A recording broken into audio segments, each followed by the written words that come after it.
नमस्कार, मी उर्वी सावंत पंगत तुमच्या आमशीमध्ये तुमच्या सगळ्यांचं खूप खूप स्वागत करत आहे। आता गोकुळाष्टमी जवळ येते, तर प्रत्येक कोकणी घरात शेगलाची भाजी करण्याची पद्धत आहे। त्याच भाजीची रेसिपी आज मी तुमच्याबरोबर शेअर करणार आहे। तर चला सुरुवात करूया। शेगलाची भाजी बनवण्यासाठी इथे मी एक शेगलाची मोठी जोडी घेतली आहे।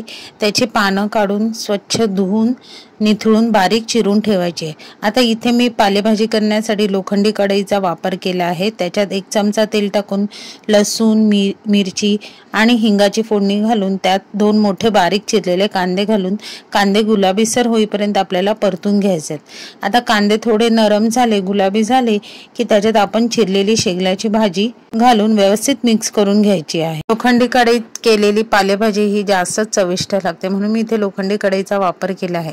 आता ह्या भाजीला झाकण लावून चांगली शिजू द्यावी। एक थोड्या वेळाने तुम्ही बघू शकता भाजी चांगली आळलेली आहे। आता भाजीच्या चवीनुसार आपल्याला त्याच्यात मीठ ऍड करायचं आहे। मीठ नेहमी शेवटीच घालायचं आहे आणि आता मीठ घातल्यावरही त्याला थोडंसं पाणी सुटणार आहे, तर झाकण लावून आपल्याला ते चांगली भाजी शिजवून घ्यायची आहे। आता तुम्ही बघू शकता इथे पाणी सगळं सुकलेलं आहे आणि भाजी चांगली आळलेली आहे।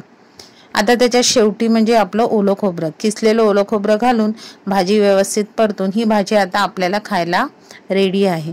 ही भाजी आम्ही गोकुळाष्टमीला आंबोळ्यांबरोबर खातो।